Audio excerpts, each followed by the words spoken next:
Le vent se déplaçait lentement à travers les hautes herbes, comme si même la nature avait vieilli avec lui.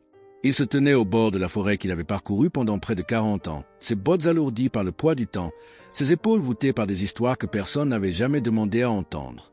Les villageois l'appelaient encore Baba Jahan, mais la plupart d'entre eux n'avaient jamais connu le feu qui animait autrefois sa démarche. Le monde avait changé, vite et bruyamment. Lui était resté, vestige d'un temps plus silencieux, plus sauvage. À ses côtés se tenait Rahaï. Le cheval était vieux maintenant. Son pelage autrefois noir était saupoudré de blanc, comme de la neige sur une montagne d'automne. Des cicatrices striaient ses flancs comme une carte des lieux qu'ils avaient traversés.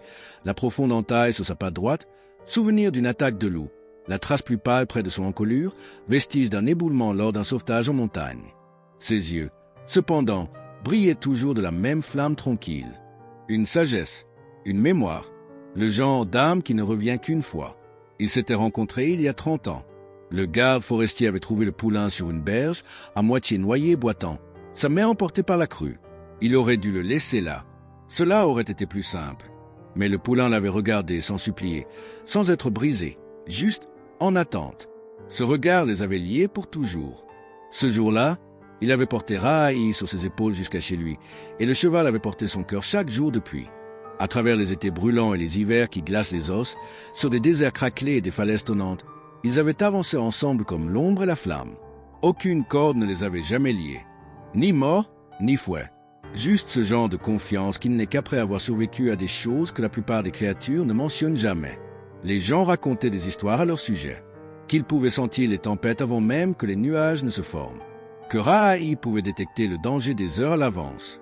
Que le garde avait déjà repoussé des braconniers avec rien d'autre qu'une torche et le cheval à ses côtés cabrait tel une créature de légende. Mais le vieil homme ne parlait jamais de ces récits. Ce qu'ils avaient n'était pas destiné aux foules. Cela vivait dans les chevauchées silencieuses à l'aube, dans la pause avant de traverser un ruisseau, dans la chaleur du souffle de Rahaï contre son bras lors des nuits froides.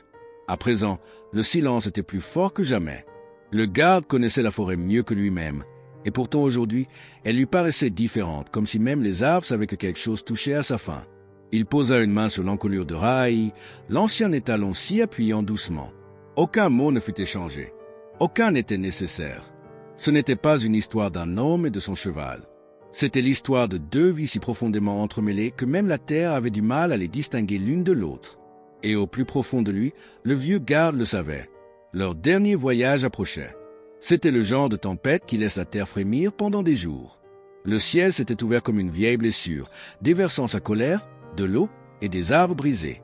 Les rivières avaient monté sans pitié, engloutissant ponts, maisons, même les anciens sentiers. La forêt n'était plus un lieu où s'aventurer en ces jours-là, mais il était allé quand même. Il avait entendu les cris pendant une patrouille. Faible, étouffé par le vent et la pluie, presque confondu avec le bruissement des feuilles. Mais c'était autre chose, quelque chose de vivant, de combatif.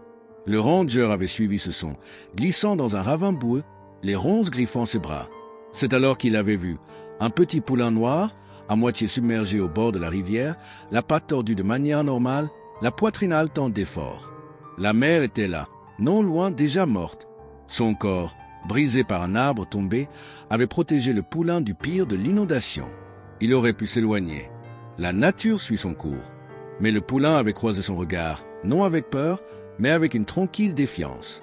Une lueur de lutte brillait encore dans ses grands yeux trompés par l'orage. Ce n'était pas une supplique, c'était un défi. Il lui fallut des heures pour sortir l'animal de là, bandant la patte avec un morceau de sa propre chemise, hissant le poulain sur ses épaules alors qu'ils grimpaient ensemble, centimètre par centimètre, pas après pas, saignant. C'est ce jour-là que le lien était né. Non par bonté, ni par ordre, mais par le poids partagé de la survie. Il l'appela Rahaï, le voyageur. C'était un nom qui lui convenait. Même blessé, les yeux du poulain contenaient la route, la tempête, le désir de marcher. Au début, Rahaï refusait tout contact. Il boitait jusqu'aux lisières de la forêt quand le ranger s'approchait. Mais il ne fuyait jamais.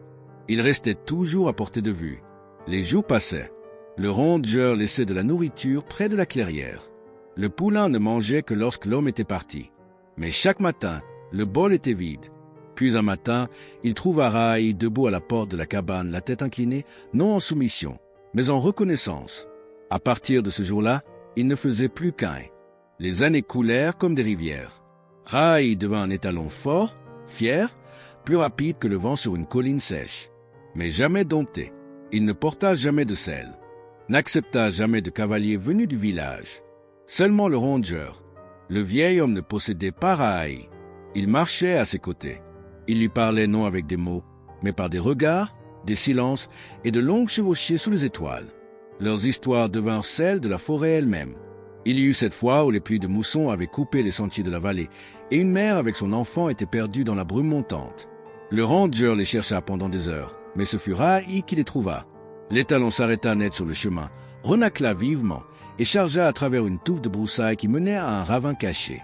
Là-bas, enroulée dans un tissu détrompé, la femme serrait son enfant, les lèvres bleues, inconscient. Le ranger les ramena tous deux sur le dos de Ra'ai ce jour-là, jusqu'au village. Jamais l'étalon ne ralentit. Puis vint l'été des incendies. Une étincelle causée par des campeurs imprudents avait enflammé l'herbe sèche et bientôt la crête ouest brûlait. Le vent poussait les flammes avec une vitesse monstrueuse, et les enfants du village qui jouaient près des contreforts n'en savaient rien. Le ranger monta Ra'ai, et ils s'envolèrent. Aucun autre mot ne convient. À travers la fumée noire et le ciel rouge, entre les branches tombantes et les murs de chaleur. Sa chemise prit feu à un moment. Ra'ai ne broncha pas. Ils atteignirent les enfants juste à temps, les guidant dans un étroit ravin. Le cheval tourna autour d'eux comme un gardien, renâclant face aux flammes, frappant le sol jusqu'à ce que le dernier enfant soit sauvé. Quand les anciens du village le remercièrent, il se contenta de désigner Ra'ai du menton. « Je me suis juste accroché, » dit-il. « C'est lui qui a tout fait. » Il y avait des nuits où aucun d'eux ne dormait. Quand les braconniers venaient silencieux et cruels, chassant les peaux de tigre et les cornes de rhinocéros, c'étaient les oreilles de Ra'ai qui frémissaient les premières, son sabot raclant le sol en avertissement. Plus d'une fois, ils affrontèrent le danger avec rien d'autre qu'une fusée éclairante et une paire de vieux yeux qui avaient tout vu. Et Ra'ai, se cabrant sous la lumière de la lune comme une créature d'un autre âge, était devenu une légende locale. Certains disaient qu'il n'était plus un cheval, mais un esprit marchant avec la volonté de la forêt. Le ranger ne démentait jamais. Certaines choses sont vraies, même si elles sonnent comme des mensonges. Mais les années les changèrent tous les deux. Le galop de Ra'ai devint plus lent, son souffle plus lourd. Le noir de sa crinière vira au gris fumé. Pourtant, chaque matin, il se tenait à la barrière de la cabane, attendant, pas pour de la nourriture, pas pour des ordres, juste pour la promenade, même courte, même douloureuse. Et le ranger, lui aussi était devenu plus silencieux. Ses cheveux désormais blancs, ses doigts gonflés par de vieilles fractures, ses poumons lourds du poids de 1000 feux de camp. Mais lorsqu'il montait Ra'ai, les années fondaient. Ils redevenaient des garçons courant dans les prés couverts de fleurs sauvages, poursuivant les oiseaux, sautant par-dessus des troncs couchés. Ils n'avaient jamais eu besoin de mots, jamais eu besoin de reines. Pas de braves garçons, pas de friandises, pas de dressage. Juste le son des sabots sur la terre sèche. Juste le silence de deux vieilles âmes qui n'appartenaient à nul par ailleurs que l'une à côté de l'autre. Les gens venaient et repartaient. Les générations passaient. Mais le ranger et son cheval restaient. Constant, inchangé, comme une ombre de montagne, toujours là. Désormais, lorsque le ranger s'asseyait sur le porche au crépuscule, Ra'ai restait près de lui. Parfois, il posait doucement sa tête sur les genoux de l'homme et le ranger passait une main calleuse dans sa crinière, sentant les reliefs des vieilles cicatrices sous la fourrure. « Tu es toujours là ?» murmurait le ranger. Ra'ai clignait une fois des yeux. Toujours. Le matin était étrangement calme. Pas de feuilles qui bruissent, pas d'oiseaux qui chantent. Juste le souffle lourd de la terre sous un ciel pâle. Le vieux ranger se tenait sur le seuil de sa cabane vieillie par le temps, les yeux fixés vers l'horizon, là où une mince ligne de fumée s'élevait comme un murmure vers les cieux. Il avait déjà vu ce signal. Un appel des crêtes du Nord, utilisé seulement en cas de grand péril. Peut-être un glissement de terrain. Peut-être un enfant perdu dans les vallées embrumées. Peut-être encore la fièvre sauvage. Quoi que ce fût, cela l'appelait, et il était trop vieux pour répondre. Ses articulations le faisaient souffrir. Son dos grinçait comme les pins qu'il escaladait jadis dans sa jeunesse. Mais plus profond que la douleur dans son corps, il y avait une douleur dans son âme, une connaissance silencieuse que ce serait la dernière fois. La forêt lui murmurait déjà son adieu, chaque brise effleurant sa peau comme une main de départ. Dans l'écurie, Ra'ai releva la tête. L'étalon, autrefois le cœur le plus indomptable de la ceinture nordique, portait maintenant ses années comme le givre sur la pierre. Sa crinière était plus grise que le crépuscule, ses jambes raides de trop d'hiver, mais ses yeux brûlaient encore. Encore une fois, compagnon, murmura le ranger en posant sa main sur le front de Rahaï. Rahaï expira, un souffle profond et grondant qui souleva la poussière du sol de l'écurie. Il avait compris. Nul besoin de sel, juste de confiance. À midi, il chevauchait. Lentement d'abord, car les os du ranger protestaient et l'allure de Rahaï était prudente.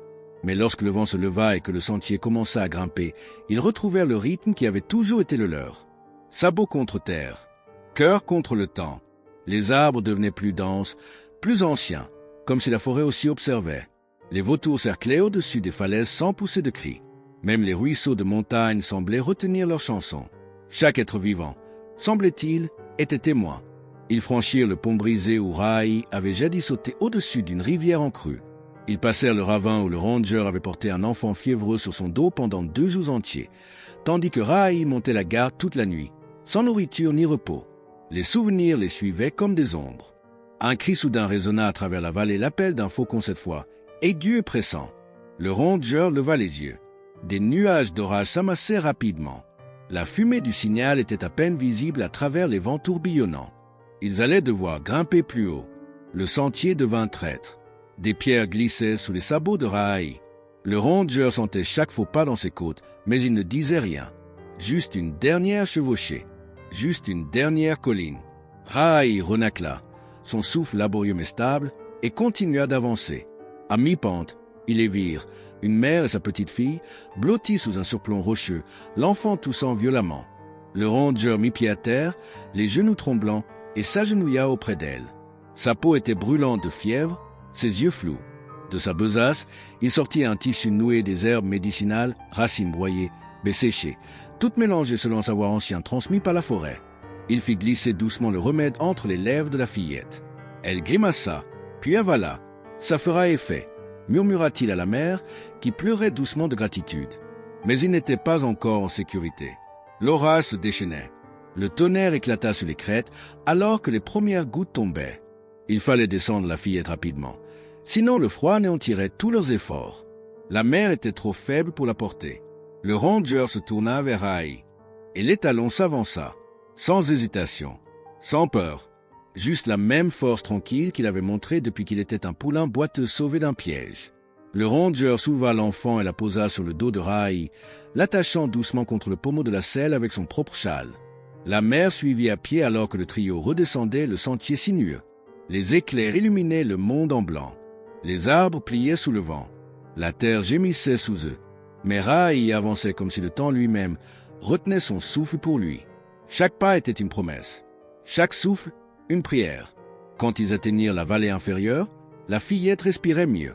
L'orage était derrière eux. Le pire était passé. Mais Rahaï faiblissait.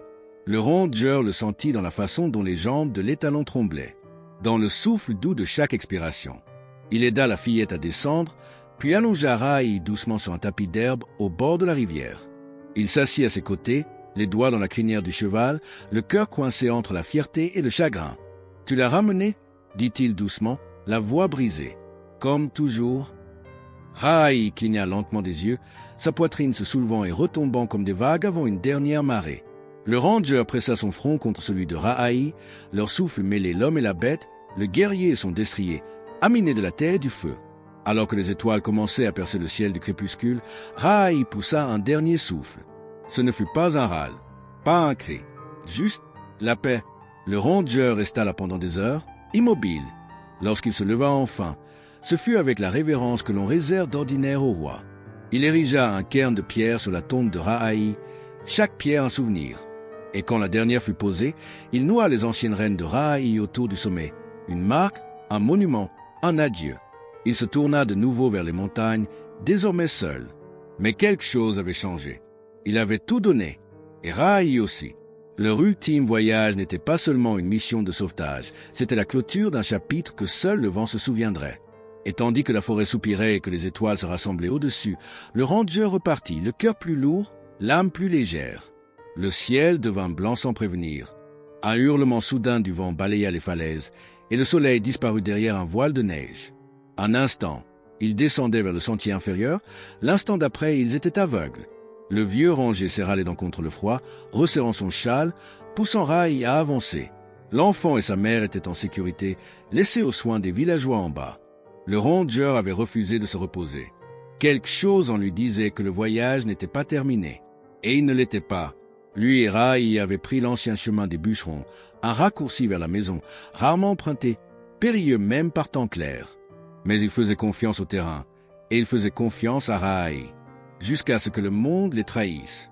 Un grondement se frissonna sous la terre chargée de neige, puis un craquement, un son comme des os qui se brisent, comme une montagne qui pleure. Le sol derrière s'effondra. Une avalanche prit vie, rugissant sur la pente comme une bête déchaînée. Rai se cabra, ses sabots glissant sur le chemin gelé tandis que le ranger s'agrippait à son dos. « Va, Rai !» cria-t-il à travers la tempête. « Chal ?» Rai s'élança, la neige claquant à ses talons, le vent tronchant comme des couteaux. Ils filèrent le long d'une corniche étroite, frôlant la mort. Un instant, il sembla qu'ils allaient s'en sortir. Puis la corniche céda. Ils tombèrent ensemble.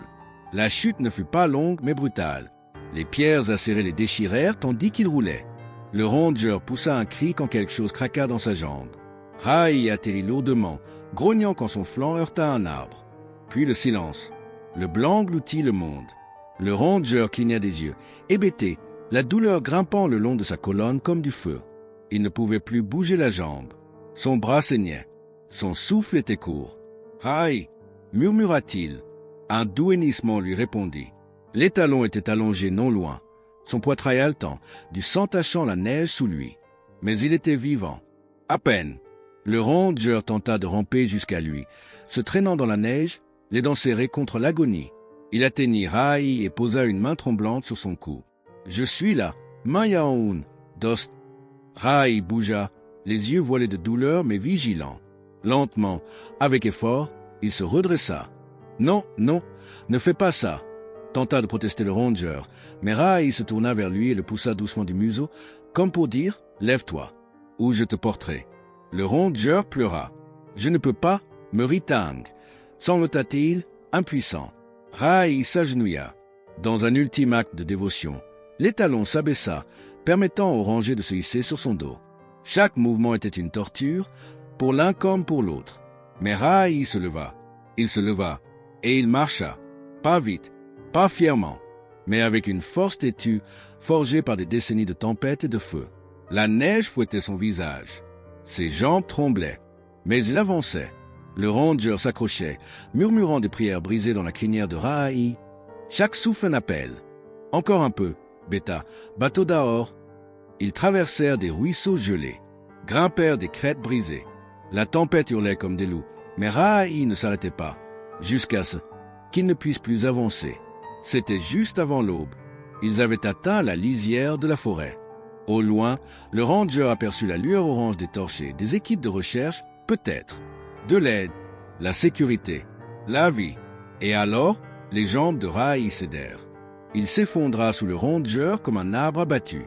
Le ranger fut projeté dans la neige, criant de douleur, puis rampait vers lui. « Rai, Erahashi !» Le cheval restait immobile, ses flancs soulevés comme des soufflets. Le ranger pressa son front contre le museau de Rai, son propre corps tremblant, non à cause du froid, mais du chagrin. « Tu l'as fait !» murmura-t-il, la voix fêlée. « Tu m'as sauvé !» L'œil de Rai s'ouvrit, juste un instant, assez pour voir son maître, assez pour savoir, puis le silence, plus de souffle, plus de mouvement, juste le silence. Le ranger le serra contre lui, enfouissant son visage dans la crinière épaisse, couverte de givre. « Je t'ai élevé dès le poulain, sanglota-t-il. Tu étais une tempête, un lever de soleil, une chanson. Tu étais mes jambes quand je ne pouvais plus courir, ma voix quand je n'avais personne. Tu étais tout. » Ses mains tremblaient en caressant l'encolure du cheval. Maintuge cabina un boulanga. « Rai, jamais !» Le ciel s'éclaircit. La neige ralentit. Au loin, des voix se firent entendre, des chercheurs qui appelaient son nom. Mais le ranger ne répondit pas. Il resta auprès de Rai jusqu'à ce que la première lumière de l'aube touche la cime des arbres comme de l'or. Quand les villageois le trouvèrent, il était à genoux dans la neige, la main posée doucement sur le cœur immobile de l'étalon. Le visage strié de larmes, les lèvres murmurant une prière silencieuse. Ils le portèrent chez lui, doucement, avec Rai derrière, enveloppé dans un drap, honoré comme un guerrier tombé. Tout le village se rassembla pour l'enterrement. Ils creusèrent la tombe sous le vieux cèdre où Rahi avait jadis monté la garde toute une nuit pendant que le ranger était malade. Les enfants déposèrent des guirlandes. Le ranger lui-même plaça la bride de Rahi dans la tombe. Puis le silence. Un silence si profond que même les oiseaux se turent. Dès ce jour, les voyageurs racontèrent l'histoire. Celle du ranger et de son cheval, qui avaient traversé ensemble le feu, la pluie et les tempêtes, d'une loyauté si pure qu'elle avait défié la nature elle-même. Le ranger ne monta plus jamais à cheval. Mais chaque matin, il marchait jusqu'au cèdre avec une flasque de thé, s'asseyait près de la tombe et murmurait des histoires. Car les légendes, croyait-il, ne devraient jamais être oubliées. Et Rahi n'était rien de moins qu'une légende. La terre était douce sous le cèdre, humide de neige fondue, sombre et silencieuse.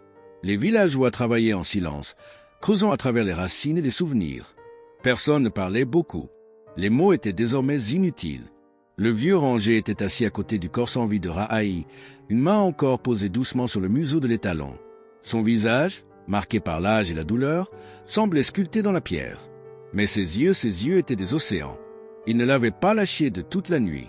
Même après que la tempête se soit apaisée, même après qu'il ait trouvé et supplié de rentrer se reposer, il avait refusé. « C'est ici que je reste », avait-il dit doucement, jusqu'à ce qu'il soit prêt. Et maintenant, c'était le moment. Le corps de Rahi, enveloppé avec soin dans de la laine et des guirlandes de pins et de fleurs sauvages par les enfants, fut soulevé avec délicatesse.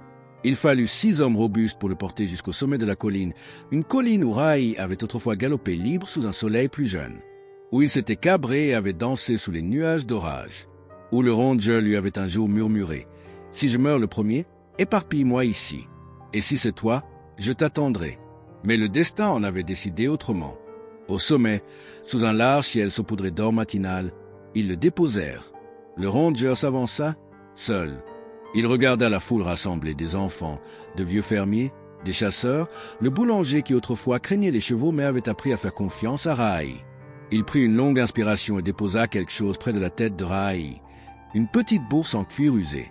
À l'intérieur, des choses que lui seul connaissait, la boussole cassée que Rahi avait trouvée dans une grotte, une mèche de crin, souvenir de la première et dernière fois où le ranger avait tenté de lui couper les poils, une minuscule flûte utilisée pour l'appeler quand les sifflements échouaient. Puis il recula, et la terre commença à tomber. Le son était doux comme la pluie. Chaque poignée de terre était un adieu. Quand la tombe fut refermée, le ranger resta debout, seul. Ses genoux tremblaient, et pendant un instant, il sembla qu'il allait s'effondrer, mais il ne tomba pas. Il fouilla dans son manteau et en sortit un couteau ancien, émoussé par des années de survie. Il se tourna vers le cèdre et grava lentement, délibérément. Chaque geste était douloureux, mais constant. Lorsqu'il s'éloigna, les mots gravés dans l'écorce disaient « Ici repose Rahi, mon cœur à sabot ». Et en dessous, il n'a jamais cessé de courir. Les années passèrent. Les saisons tournèrent comme des roues et le ranger vieillit encore. Son corps ralentit, mais ses matins restèrent les mêmes. Chaque jour, au lever du soleil, il montait la colline. Parfois avec du thé, parfois avec des pommes, parfois avec seulement son silence. Il s'asseyait près du cèdre, ses doigts effleurant l'écorce, et murmurait des histoires à la tombe. À propos de ce jour où ils avaient échappé à un feu de forêt. De cette nuit où ils avaient aidé un garçon perdu à retrouver son chemin sous les étoiles. Du moment où Rahi avait refusé de l'abandonner pendant une tempête de neige, pressant son corps chaud contre lui jusqu'à l'aube. Il souriait à travers ses larmes, encore et encore. Même dans la solitude, il n'était jamais vraiment seul. Les villageois commencèrent aussi à visiter la colline, laissant des plumes, des cailloux et de petites sculptures de bois en forme de chevaux. Les enfants venaient écouter les récits du ranger. Est-ce que Rahi a vraiment sauté la rivière d'un seul bond? Est-ce qu'il avait peur de l'orage? Est-ce qu'il t'aimait? Et le ranger répondait toujours de la même manière. Il ne m'aimait pas, il m'a choisi. C'est différent. Et puis, un matin de printemps, le ranger ne vint plus. Son cottage resta silencieux. Plus aucune fumée ne montait de sa cheminée. Les villageois le cherchèrent, le cœur lourd. Ils le trouvèrent à l'intérieur paisible, assis dans son vieux fauteuil, serrant contre lui une photographie usée d'un homme plus jeune aux côtés d'un étalon noir et sauvage. Ses yeux étaient fermés, et il souriait. Il l'enterrait à côté de Rahi. Pas sous l'arbre, mais assez près pour que les ombres touchent les 2 tombes au coucher du soleil. Une nouvelle gravure fut faite à côté de l'ancienne. Elle disait « Réunis à nouveau ». 2 âmes, un seul voyage. Aujourd'hui, la colline est sacrée. Personne n'y cultive, personne n'y construit. Les enfants continuent de venir, certains avec leurs propres poneys. Les anciens apportent des fleurs. Les voyageurs laissent des pommes ou murmurent des prières au vent. Et toujours, quelqu'un lit les mots gravés dans l'écorce. Ici repose Rahaï, mon cœur à sabot. Il n'a jamais cessé de courir. Les légendes ne naissent pas, elles se méritent. Et Rahaï a mérité la sienne. Par le feu et la tempête, par la loyauté et l'amour, par le sacrifice. Même maintenant, quand le vent dévale la vallée et fait frémir les hautes herbes, certains jurent qu'ils l'entendent. L'écho de sabots sur la pierre. Et quelque part, dans les nuages au-dessus, un ranger et son cheval galopent encore, à travers un ciel assez vaste pour contenir 1000 souvenirs. Si cette histoire a touché votre cœur, partagez-la.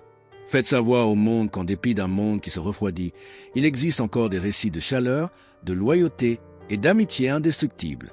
Colombe aimée, partagez, abonnez-vous, honorez l'héritage. Que le monde se souvienne, Rahaï n'a jamais cessé de courir. Colombe,